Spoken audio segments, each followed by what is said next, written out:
Le Café Europe, votre Café Europe. Stéphane Leneuf, bonjour. Bonjour Eric, bonjour Karine. Bonjour Stéphane. Un an après le début du conflit en Ukraine, voilà un livre qui analyse le rôle de l'Union européenne dans cette guerre.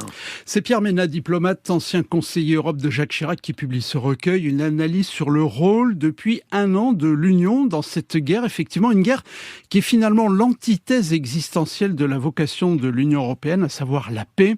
L'Union se retrouve impliquée militairement dans un conflit qu'elle n'a pas vu venir, avec des conséquences économiques migratoires importantes, mais aussi le retour de la menace nucléaire. Une guerre qui finalement oblige les Européens à trouver leur place dans ce nouvel ordre international, notamment dans leur rapport avec les États-Unis et leur capacité à dessiner pour leur défense un avenir commun. Un subtil équilibre compliqué à gérer, nous explique Pierre Ménat. Sur la guerre d'Ukraine, j'essaie de montrer ce que l'Union européenne aurait pu faire. C'est toujours plus facile après, mais on a pu faire notamment au moment de Maïdan.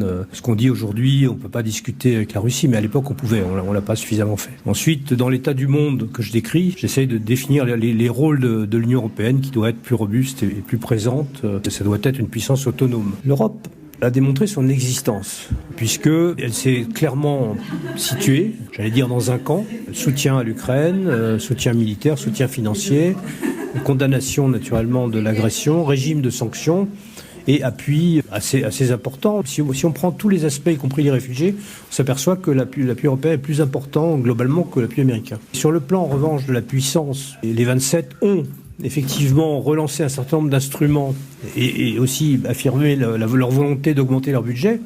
Mais parallèlement, on a assisté à un retour des États-Unis et de l'OTAN. Donc au total, au bout d'un an, on s'aperçoit que, si on veut vraiment être objectif, l'OTAN a sans doute été plus renforcée que l'Union européenne.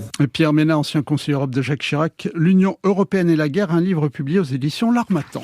Dans l'Union, les demandes d'asile sont au plus haut depuis 6 ans. 966 000 demandes d'asile enregistrées en 2022 dans les pays de l'Union européenne, mais aussi en Suisse et en Norvège. Un record depuis 2016, des demandes principalement déposées par des Syriens et des Afghans. Elles sont en hausse de plus de 50% par rapport à 2021. À propos de la pêche, Bruxelles veut restreindre le chalutage de fond. Bruxelles veut aussi décarboner les navires. Oui, effectivement, la Commission souhaite étendre les aires maritimes protégées, interdire le chalutage de fond dans ces zones. Objectif, mieux contrer la surexploitation. La Commission vient de présenter son plan pour verdir le secteur de la pêche. Un plan aussitôt décrié par les professionnels et jugé trop timide par les ONG écologistes.